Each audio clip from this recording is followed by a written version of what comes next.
लेकिन प्रभाकर मिश्रा जो अमित कह रहे हैं कि एक परसेप्शन सेट कर दिया है कि वो बहुत अच्छे शिक्षा मंत्री हैं, नया मॉडल लेकर आए थे, लेकिन मामला शराब का है जो आप ब्रेकिंग विद एजेंडा में बता रहे थे। कुछ लोग इस बात की भी चर्चा कर रहे हैं कि जब मामला शराब का है तो फिर शिक्षा को बीच में क्यों लाया जा रहा है बार बार।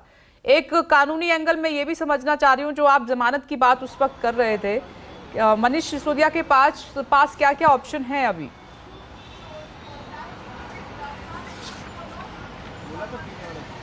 विपनेश, पहले परसेप्शन की बात करते हैं। परसेप्शन ये कि अगर मनीष सिसोदिया केवल शिक्षा मंत्री होते और उनकी गिरफ्तारी होती तो शायद दिल्ली की हमदर्दी, दिल्ली की जनता की हमदर्दी, दिल्ली की वोटर्स की हमदर्दी और बाकी तटस्थ लोगों की हमदर्दी भी मनीष सिसोदिया के साथ होती। लेकिन ये गिरफ्तारी एक शिक्षा मंत्री की नहीं हुई है। ये गिरफ्तारी जो हुई है एक आबकारी मंत्री की गिरफ्तारी हुई है। और ऐसे भी हमारे समाज में जहां शराब आ जाता है वहीं पर लोग उसे हे दृष्टि से देखने लगते हैं, और बात यहां पर शराब से जुड़े हुए मंत्री की हो रही है। तो शिक्षा मंत्री पर, यहां पर शिक्षा मंत्री पर आबकारी मंत्री की जो भूमिका है वो ज्यादा भारी हो रही है। और ऐसे भी दाग जो होती है वो दाग अच्छी, मतलब दाग थोड़ी चटकीली होती है और दाग सबको दिख जाता है। तो यहाँ पर ये स्थिति ऐसी होती हुई दिख रही है और ये परसेप्शन है और परसेप्शन बनाने की कोशिश भी हो रही है। और जिस तरह से चीज़ें हुई हैं और जिस तरह से तैयारी हुई थी गिरफ्तारी की, आपने देखा कि किस तरह से पहले पूछताछ हुई, किस तरह से उनके पीएस को पहले उनसे पूछताछ की गई है, उसके बाद से बाकायदा तैयारी करके गिरफ्तारी हुई है। तो मतलब ये कि सीबीआई की कोशिश यही रही होगी कि कोर्ट में जब पेशी हो और जमानत की कोशिश की जाए, जमानत इनके तरफ से जमानत के लिए मांग की जाए, तो उनके पास इतना पुख्ता आधार हो कि इनको आसानी से जमानत नहीं मिलेगी।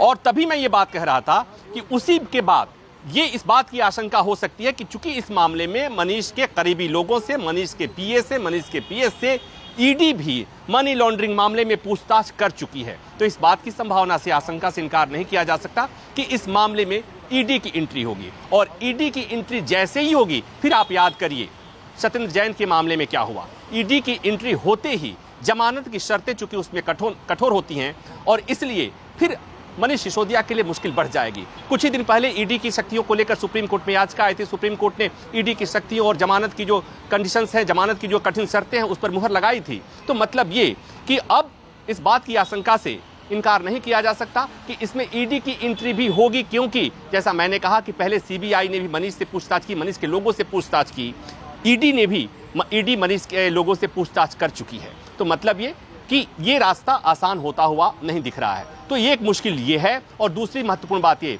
कि पूरे आम आदमी पार्टी की सरकार में एक ही चेहरा ऐसा था जिसे बार बार ये कहा जा रहा था, कट्टर ईमानदार की जो बात की जा रही थी वो मनीष सिसोदिया को दिखाकर, उनके चेहरे को दिखाकर बताने की कोशिश हो रही थी। और मनीष सिसोदिया की गिरफ्तारी का मतलब होता है कि वो जो कट्टर चेहरे वाली छवि है इस सरकार की, आम आदमी पार्टी की, उस छवि को बहुत बड़ा डेंट लग गया है। इस बात से आप इनकार नहीं कर सकते। इसलिए कि जैसे ही गिरफ्तारी होती है, चाहे वो गिरफ्तारी उचित हो चाहे वो गिरफ्तारी अनुचित हो, वो डेंट लगना तय है। और चूंकि इसे उस परसेप्शन को और बढ़ाने की कोशिश हो रही है विपनेश, और जैसा मैंने पहले कहा कि कम से कम दिल्ली में जिस तरह से आम आदमी पार्टी और बीजेपी आमने सामने रही है, जिस तरह से आम आदमी पार्टी ने दिल्ली बीजेपी को डेंट किया है, तो इस मौके को भुनाने की कोशिश होगी। यहां पर दो चीजें हैं, एक भ्रष्टाचार का मामला है और दूसरा सियासत। भ्रष्टाचार अगर हुआ है तो जांच होनी चाहिए, अगर उसमें मंत्री शामिल है तो पूछताछ होनी चाहिए, गिरफ्तारी भी होनी चाहिए।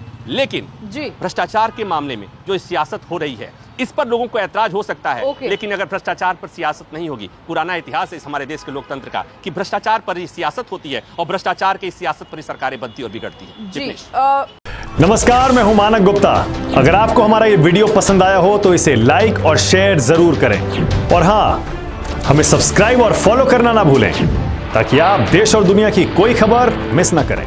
तो जुड़े रहिए हमारे साथ और देखते रहिए News 24।